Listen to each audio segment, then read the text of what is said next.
As many of you have been briefed, we provided additional information today about the site of my birth. And I came here today to learn what was behind the sheriff's concern and that of his cold case posse, and I have now got a very much clearer understanding of why they are worried, and my assessment is that they are right to be worried. That document is not genuine.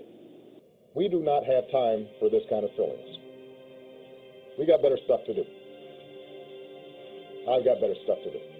I have done a certain amount of checking to see what the other side of the case are saying, and it's really very clear that they are unable to account for the manner in which the document, now purporting to be a birth certificate, on the White House government website has been fabricated. They can't replicate that fabrication by any natural or normal means. And I think that does raise questions about why would anyone go to the trouble of cobbling together a document, taking three separate date stamps and a registrar's stamp, and superimposing on another document so as to create effectively a new document if there was an original document in some form that could simply be scanned and copied as a single document. I have to say that over the last 2.5 years, I have watched with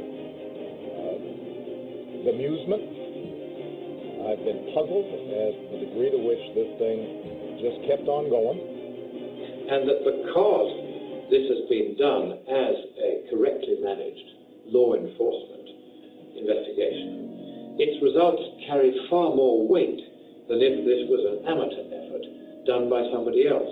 And I think, therefore, that the work that has been done here deserves to be taken very seriously indeed. We're not going to be able to solve our problems if we get distracted by sideshows and carnival barkers. The sheriff in the press conference wanted nothing but transparency. As you know, the sheriff wanted to validate the document and wanted to relieve the nation of this problem.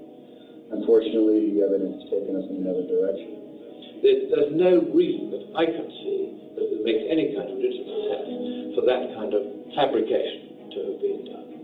Clearly, the suspicion must be aroused as to whether or not any such document in reality exists on the file in Hawaii. And if it doesn't, then the implications for those who have perpetrated what appears, at least on the face of it, to be a serious fraud, are very grave indeed.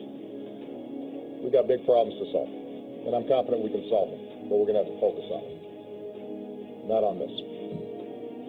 One of the greatest concerns of the sheriff, though, is the media blackout that is surrounding him and this investigation. And we're hoping that through this visit that might change. Having had the matter explained to me by Mike on behalf of the team, I have come to the very firm conclusion that there is something very wrong here, which requires the sort of investigation that Joe Arpaio has initiated here.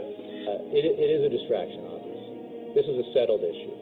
Anybody who is watching this exchange in the West Wing of the White House would be appalled, or most Americans would be appalled, that this is what concerns us here, when in fact there are so many major issues that are facing this country that need to be addressed. Sheriff Arpaio isn't a person that just stops. He knows that there's a problem here. He's very concerned that there's a problem here, and this is an ongoing investigation.